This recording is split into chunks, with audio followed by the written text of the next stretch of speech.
भारतामध्ये आपण बघितलं तर आपल्याकडे IPC हा दंड प्रक्रिया चालू होती, जी 1860मध्ये ब्रिटिशांच्या काळाची चालू होती, ज्यामध्ये लहान मुलांबद्दल काही विशेष कायदे किंवा त्यांच्या छोट्या छोट्या गोष्टींच्या काही तरतुदी जास्त दिसल्या नाहीत. म्हणून 2012मध्ये एक खूप चांगले कायदे आपल्याला दिसतात 2012 पर्यंत, आणि हा 12 आलेला पोक्सोचा कायदा, ज्याचं पूर्ण नाव आहे protection of children sexual offences.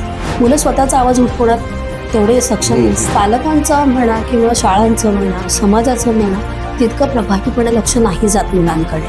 जसं आपण पाहतो की मुलं आज घरामध्येही तितकी सुरक्षित नाही आहेत.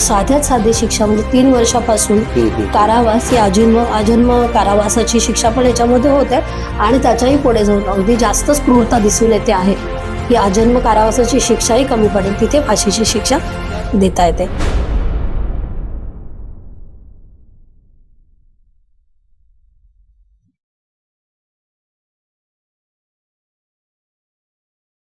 मुलं म्हणजे देवाघरची फुलं. आपल्याकडे लहान मुलांना अतिशय लळा लावला जातो. ते आपल्या आकर्षणाचं, आपल्या प्रेमाचं केंद्रबिंदू असतात. पण अलीकडच्या काळामध्ये माणसामधील वाढती वासनांधता आणि कामुक भावना यांच्या पावलांखाली ही मुलं त्यांचं बालपण, त्यांचं निरागस, त्यांचं निष्पाप बालपण जे आहे ते कुठेतरी चिरडताना दिसतंय. आणि अशा वेळी मग पोक्सोसारखा एखादा कायदा कठोर होतो आणि लहान मुलांच्या लैंगिक अत्याचारावरील उपाययोजना आखण्यासाठी आणि अशा कामांध व्यक्तींवर जरब बसण्यासाठी अशा कायद्याची गरज पडते. आजच्या देशातील लहान मुलांच्या संरक्षणाची स्थिती काय, याच्यावर असलेल्या या कायद्याची स्थिती काय, आणि समाजात याच्याबद्दलची जनजागृती काय, आजच्या विधिवत या कार्यक्रमामध्ये आपण भेटणार आहोत ॲडव्होकेट उज्ज्वला खाडे यांना. उज्ज्वला, तुझं खूप खूप स्वागत आहे. नमस्कार. Thank you so much. मला ह्या कार्यक्रमामध्ये बोलवलं आणि यामध्ये अगदी संवेदनशील आणि गंभीर विषयावरती आपण चर्चा करणार आहोत, याबद्दल खरंच आभारी आहे. नमस्कार. आकाश गाथामध्ये आपलं स्वागत. मी आहे प्रफुल्ल केदारे.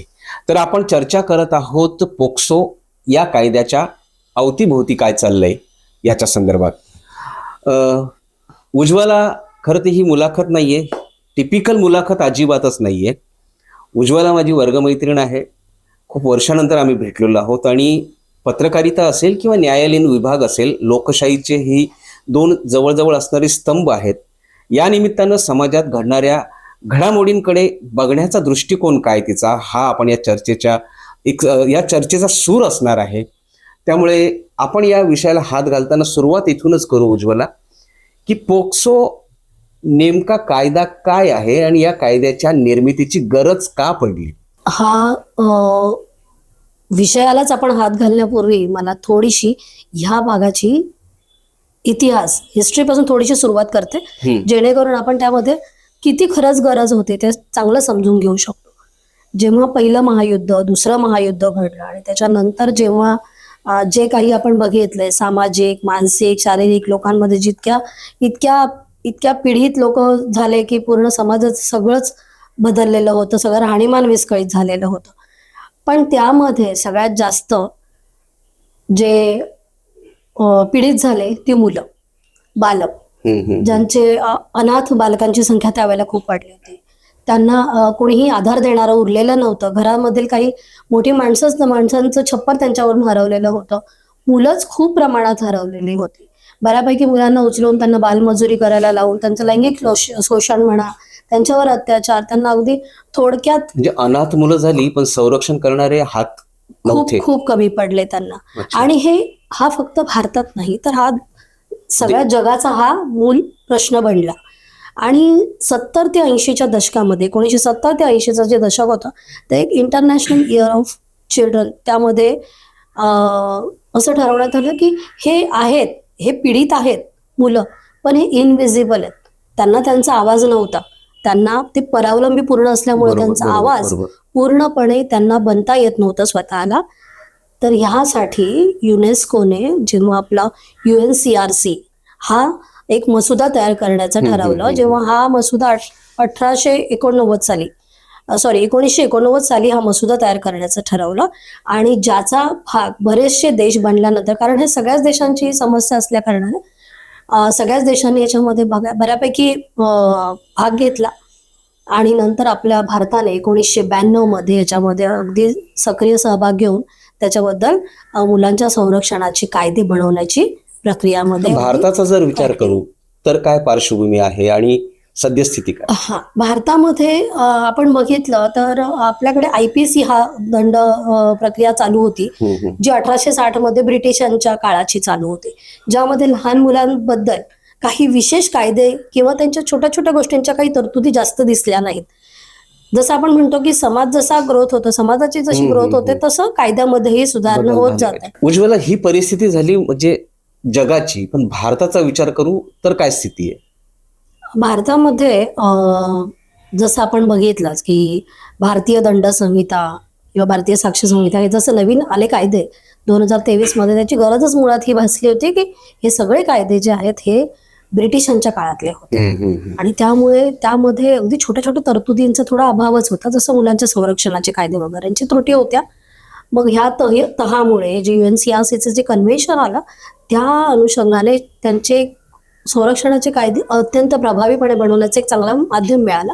म्हणून 2012 मध्ये एक खूप चांगले कायदे आपल्याला दिसतात. पोक्सो कायदा मग आपण आणलाय, भारताने घेतला, जो खूप प्रभावी आणि कठोर पद्धतीचा शासन करणारा कायदा आहे, ज्याचं पूर्ण नाव आहे protection of children sexual offences.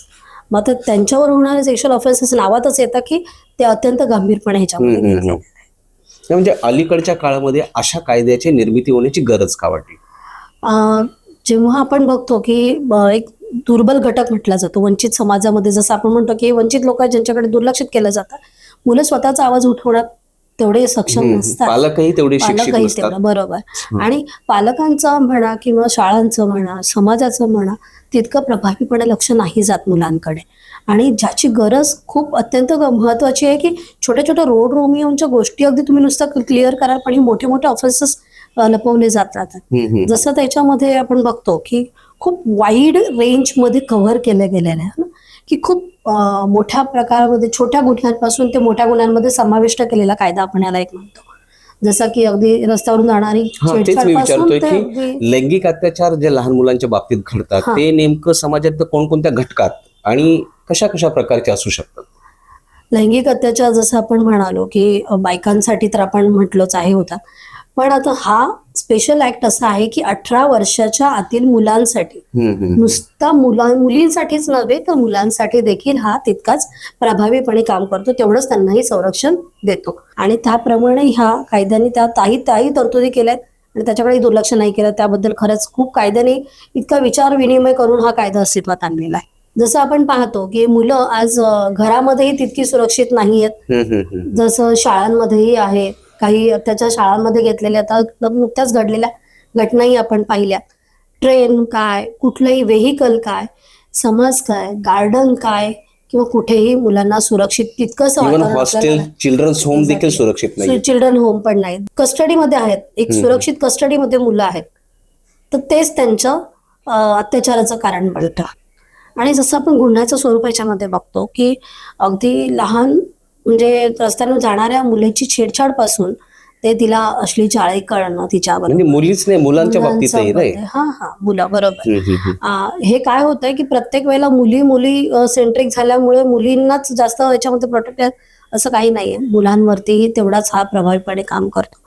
आणि अश्लील चाळे त्यांना मुलींना दाखवणं, त्यांना घाणेरडे चित्र दाखवणं, नग्नफिती दाखवणं, अगदी त्यांना पळवून नेणं, फूस लावून पळवून नेण्यापासून ते त्यांच्यावरती शारीरिक जबरदस्ती करणं, शारीरिक संबंध प्रस्थापित करणं त्यांच्याबरोबर आणि त्याच्याही पुढे जाऊन पुरावे नष्ट करण्यासाठी त्यांचा अगदी खून करणं पर्यंत सगळ्या रेंजमध्ये हा कायदा समाविष्ट करून घेतो. या सगळ्या गुन्ह्यांना तितक्याच कठोरतेने शिक्षा द्यायला कायदा तयार झाला. मग अलीकडच्या काळामध्ये आपण पाहतोय की पोक्सो सारख्या या कायद्याची जरब इतकी असताना देखील याच्यामध्ये शिक्षेचं प्रमाण किती असू शकतं आणि आतापर्यंत फाशीसारखी जी शिक्षा आहे त्याचं प्रमाण अत्यल्प का दिसतं आपल्याला? मी आधी शिक्षेबद्दल सांगते. खूप खूप महत्वाचा प्रश्न आहे प्रफुल्ल हा, कारण हा प्रश्नावरती ना अगदी सडेतोडपणे लोक बोलतात आणि सडेतोडपणे हे प्रश्न विचारले जातात की ह्या माणसांना का नाही मारलं गेलं, या माणसांवरती का नाही फाशीची शिक्षा दिली, किंवा यांचं असं का नाही केलं, तसं का नाही केलं. खूप विकृतपणे शिक्षा सुचवतात लोक ह्याच्यामध्ये. अगदी खूप महत्वाचा प्रश्न आहे हा. खरं म्हणजे ह्या जसं आपण शिक्षेचं स्वरूप म्हणतो, जसा हा कायदाच कठोरतेने बनवला गेलाय, तर त्यामध्ये साध्यात साधी शिक्षा म्हणजे 3 वर्षापासून कारावास ते अगदी आजीवन कारावास दंडात्मक पर्यंत कारवाई आणि प्लस दंड. अच्छा. त्याच्याबरोबर दंड, आणि दंड कधी कधी दंड इतका असतो, म्हणजे हा असा एकच कायदा आहे की ज्याच्यामध्ये खूप प्रमाणात दंड आकारला जातो आणि केस टू केस हा वेगळा असू शकतो.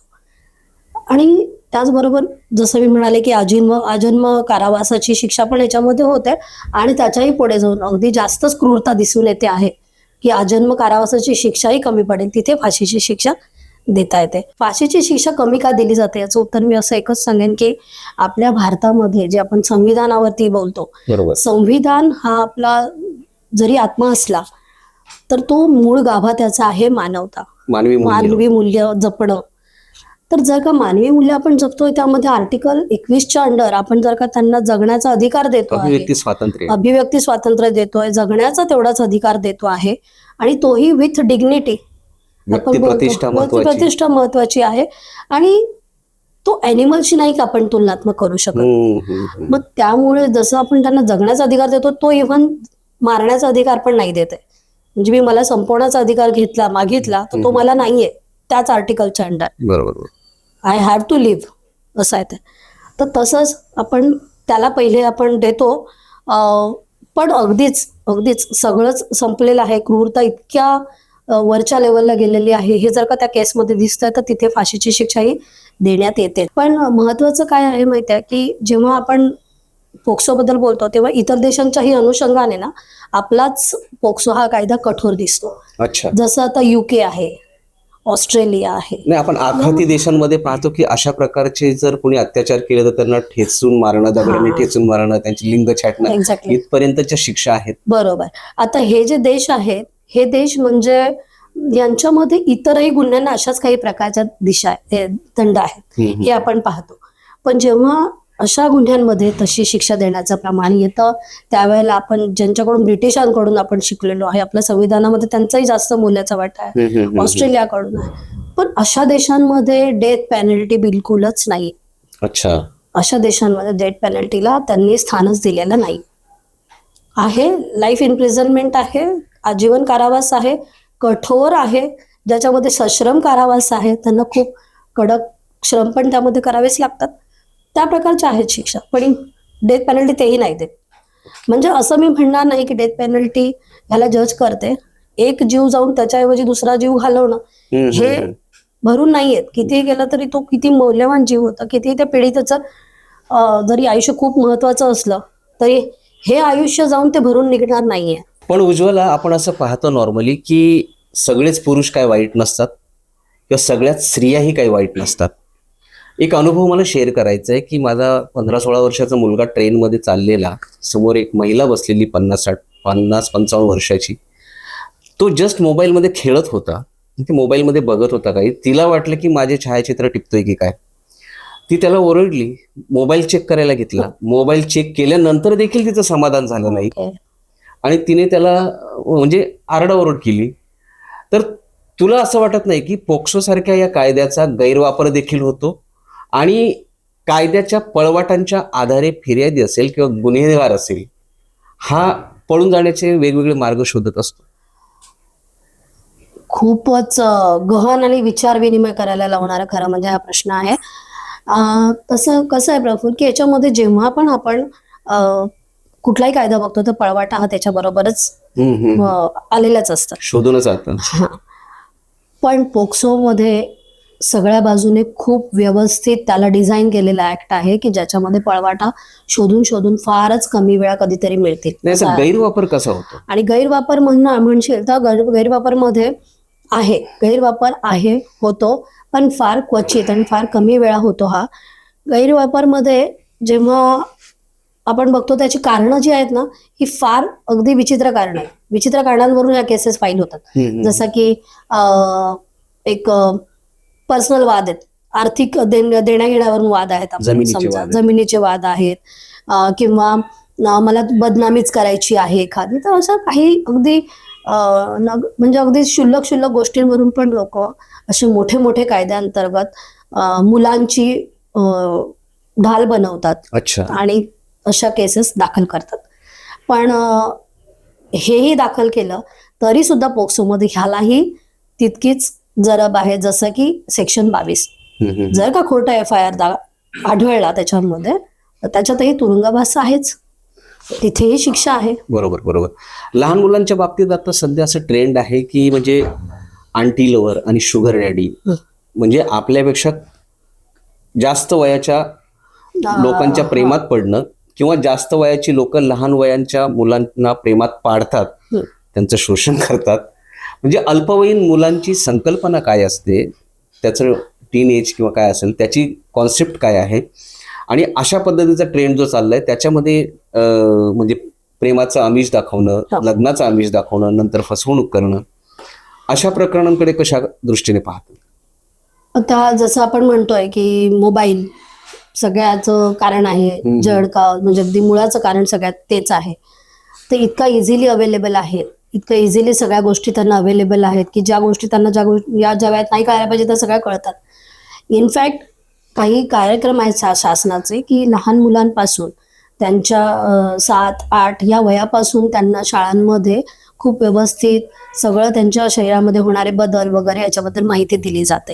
तर ह्या काही खूप छान प्रोजेक्ट्स चालत होते, काही शाळांमध्ये खूप व्यवस्थित अजूनही चालतात. आणि इनफॅक्ट आता त्यांना शाळेच्या शैक्षणिक अभ्यासक्रमामध्ये पण ऍड केलं गेलेलं आहे त्याच्यामध्ये. पण आता होतंय काय की ह्या गोष्टी ज्या होतात, जेव्हा आपण त्यांना म्हणतो की तुम्हाला हे शाळेत शिकवलंय, पण तरी पण एक कुतूहल असतं. जसं मोबाईलमध्ये त्यांना गोष्टी काही मिळाल्या की ह्याच्यामध्ये काय आहे, कुतूहल. मग एका मुलाने दुसरा काहीतरी सांगितलं, अरे ह्या ऍपमध्ये जा, मग तिथे डेटिंग ऍप सुरू होता. जसं आपण म्हणतो की आंटीचं ते ऍप आहे, शुगर डॅडीचं ऍप आहे. ह्यामध्ये एक वयस्क माणसं लहान मुलांबरोबर डेटिंगचं ऍप चालू करतात, त्यामध्ये त्यांना बोलतात, त्यामध्ये त्यांना पोर्नोग्राफीचे व्हिडिओजमध्ये सामील करून घेतात आणि त्यांना असे अश्लील चाळे वगैरे करायला लावतात. ही त्यांची मानसिक पण जडणघडण खूप बिघडवते. म्हणजे गुन्हा हा एक वेळेचा असतो, पण मानसिक आघात हा आयुष्यभराचा होऊ शकतो त्या मुलांसाठी. ही खूप मोठी आणि गंभीर गोष्ट आहे. आणि सायबर बुलिंग तर हा याचा भागच आहे, या गुन्ह्यांचा अंतर्गत तो पण येतोच आहे. तर सायबर बुलिंग हा प्रकार टॅप खूप व्यवस्थितरित्या केला जातो, पण त्याला तसं शोधून काढला तर. आणि आपलं एक समाज किंवा एक पॅरेंट्स म्हणून आपलं पण हे कर्तव्य आहे की आपली मुलं असं काही करत नाहीयेत ना, असं काही बघत नाहीयेत ना, हे बघणं खूप महत्वाचं आहे. खरं तर असं म्हणतात की प्रत्येकच पीडिताला न्याय मिळतो अशातला भाग नसेल, कारण एखाद्याला न्यायामध्ये प्रलंब होणे हा देखील त्याच्यावर एक अन्याय असतो. तर सर्वोच्च न्यायालयाच्या पोलिसांना किंवा इथल्या संबंधित यंत्रणांना SOP काय आहे, त्याचे मार्गदर्शक तत्व काय आहे, निर्देश काय आहेत, आणि त्याचं पालन होताना दिसतंय का समाजात? आता हे बऱ्याचशा केसेसमध्ये खूप चढउतार बघायला मिळाली, म्हणून कदाचित तुझा तो प्रश्नाचा तसा मानच आहे.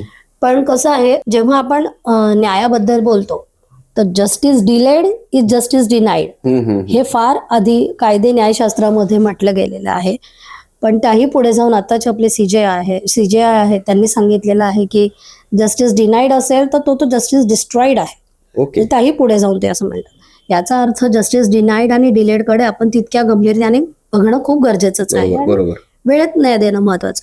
त्या अनुषंगाने ह्यामध्ये पोक्सोला जेव्हा आपण न्याय निर्णयाचं गोष्ट येते तेव्हा त्या केसेस एकतर मुलांच्या म्हणजे आपण इको फ्रेंडली जसं आपण म्हणतो तसं चाइल्ड फ्रेंडली कोर्ट बनवली जातात. चाइल्ड फ्रेंडली प्रक्रिया ह्याच्यामध्ये पाळणं तितकंच इम्पॉर्टंट आहे, बरोबर, गरजेचं. आणि तू बघितलं असेल की पोलीस गणवेशात नसायला पाहिजेत. काही ठिकाणी तर तक्रार नोंदवून घेण्यापासून त्रास सुरू होतो. होय. आणि कसं आहे, FIR नोंदवताना पोलिसांचं त्यांचं वेगळंच असतं की आपल्या पोलीस स्टेशनमध्ये जास्तीत जास्त क्राईमचे रिपोर्ट्स नाही दिसले पाहिजेत. अच्छा. म्हणजे FIR नोंदवणं म्हणजे क्राईम झालं. हो, आणि हो. मग हे क्राईम स्टेशन एवढं आहे. अनेकदा हद्दींना घेऊन भांडणं असतं. हा, हद्दीला माझ्या हद्दीत नाही घडलं, तुझ्या हो हद्दीत नाही हो हो घडलं. बरोबर. ते ज्युरिस्डिक्शन लेवलला पण म्हणतात. मग आता जर का क्राईम रेट आपला स्टेशनचा जास्त नाही दिसला पाहिजे असं त्यांना म्हणायचं आहे, तर मग ते FIR नोंदवताना तितक्याच गोष्टी लक्षात घेतात. पण तरीही हा FIR जेव्हा लहान मुलांच्या बाबतीत आहे, गंभीर अपराध आहे, याला त्यांनी डिले नाहीच केला पाहिजे. तिथूनच ही सुरुवात होते. त्यांना गणवेशात स्वतःला नाही ठेवलं पाहिजे. त्यांनी खूप अगदी संवेदनशीलपणे त्या मुलांशी बोललं पाहिजे, पालकांशी बोललं पाहिजे. आज ते कुटुंब कोणत्या परिस्थितीतून जात आहे, त्याची मानसिक, भावनिक, सामाजिक काय पातळी कुठे झालीये, काय झालंय तिचं, हे सगळ्या गोष्टी त्यांनी लक्षात विश्वासात घेतलं पाहिजे त्यांना. तेवढं सगळं त्यांनी विश्वासात घेऊन त्यांच्याशी डील केलं पाहिजे, बोललं पाहिजे नीट. तेव्हा कुठेतरी इतर लोक त्यांच्याकडून शिकतील की बाबांनो असं काही झालं तर आपल्याला एक गोष्ट आहे, एक ठिकाण आहे की जिथे आपल्याला विश्वासाने बघितलं जाईल. पण जसं मगाशी आपण बोललो की खोटे FIR आणि खोट्या तक्रारी ह्याच्यामुळे हे गोष्टी तिथे त्यांना तर ते पहिल्याच स्टेपवरती तिथे घालायला निघतात की खोटी आहे का. तिथूनच मग हे FIR दर्ज करताना तो गोंधळ असतो बऱ्यापैकी. असं मला पोलीस स्टेशनवर जो चुकीचाच आहे, डिले तर व्हायलाच नाही पाहिजे. आणि जसं आपण म्हटलं की चाइल्ड फ्रेंडली आहे, कोर्ट मध्ये मुलांशी कोर्टमध्ये शक्यतो नाही बोलवलं जात, पण कोर्टमध्ये जर का मुलांना बोलवायचं म्हटलं तर पोलीस घरी जातात, साक्ष पण बऱ्यापैकी घरी घेतली जाते आणि पडदा वगैरे लावला जातो चाइल्ड फ्रेंडली ॲटमॉस्फिअर तयार करण्यासाठी. मुलांना ते दडपण नको यायला कोर्टचं, ह्या सगळ्या गोष्टी चेक केल्या जातात, बघितल्या जातात. स्पीडी ट्रायल याच्यामध्ये खूप मोठं गोष्ट करतात की ज्याच्यामध्ये चार्जशीट पासून ते होईपर्यंत सगळ्या गोष्टी, न्यायनिर्णय होईपर्यंत फास्ट प्रोसेस करण्याकडे जास्त कल आहे. बदलापूरचं जर आपण प्रकरण पाहिलं, त्यानंतर आपण बघतो की अनेक शाळांमध्ये आता सावित्री समिती असेल किंवा CCTV कॅमेरेचं बंधनकारक केलेलं आहे. तर तुला काय वाटतं की पोक्सोचा जो कायदा आहे त्याची कठोर अंमलबजावणी केल्यानंतर समाजात काय परिवर्तन बघायला मिळतं? परिवर्तन म्हणशील ना तर मला एकच सांगायला आवडेल की कुठलंही परिवर्तन जेव्हा समाजात येतं ते खूप लवकर नाही येत. जसं आपण सती प्रतिबंधी कायदा बघतो, 1829 मध्ये हा कायदा पास झाला आणि शेवटची सती रूप कवर ही केव्हा गेली सती? 1929 मध्ये गेली. ते 1980 ला गेली, 80. म्हणजे जवळजवळ 150 वर्ष लागली ही पूर्ण प्रोसेस संपायला. अच्छा. मग जर का शेवटच्या सतीला 150 वर्ष लागले तर मग हे पण तेवढंच कमी पडतं ते समाजाचं, शाळांचं, पालकांचं कर्तव्य असं मी म्हणेन. जितकं आपण ऍक्टिव्हली सहभाग करू, जेवढं आपण ऍक्टिव्हली आपल्या फॅमिली, आपल्या शेजारी फॅमिली यांच्या मुलांकडे पण आपली एक जबाबदारी म्हणून बघू, बरोबर, तेवढंच ते आपली लेक तशी दुसऱ्याची लेक, आपला मुलगा दुसऱ्याचा मुलगा. आणि जसं मी म्हणाले की मगाशी पण एक सामाजिक मानसशास्त्र म्हणतं, सामाजिक मानसशास्त्र या गोष्टीकडे कसं बघतो की जेव्हा तुम्ही मेंटली रिटार्डेडकडे बघता, जेव्हा वृद्ध लोकांकडे बघता, जेव्हा तुम्ही महिलांकडे बघता, बालकांकडे बघता, हे सगळी गोष्टी, हे सगळे वर्ग, हा सगळा वंचित वर्ग हा दुर्लक्षित न ठेवता अगदी कटाक्षाने त्यांच्याकडे बघणं, त्यांना हवं नको ते बघणं, ते अगदी रस्त्यावरती कुठे दिसताना पण त्यांना काही लागतंय बघाय, त्यांना मदत करायला धावणं, तर ह्या गोष्टी खूप महत्वाच्या आहेत. ती त्या कुटुंबाची, समाजाची पण मानसिकता निर्माण झाली. तिथे फक्त कुटुंबाची जबाबदारी नाही राहत, ती पूर्ण समाजाची जबाबदारी असते. या पूर्ण घटकांना घेऊन चालणं, त्यांना मुख्य प्रवाहात आणणं, आणि हे रिफॉर्मेशनच पोक्सोमध्ये पण खूप इम्पॉर्टंट मानलं जातं. जसं तुम्ही म्हणालात की म्हणजे मग अशी आपण म्हणालो की सुप्रीम कोर्टच्या गाईडलाईन्स, सुप्रीम कोर्टने तर हे सगळे निर्देश आहेत, पण सुप्रीम कोर्टमध्ये आत्ताच एक 2023 मध्ये खूप म्हणजे हेलावणारी, अंतःकरण हेलावणारी घटना म्हणतो ना तशी ती नमूद झालेली घटना आहे.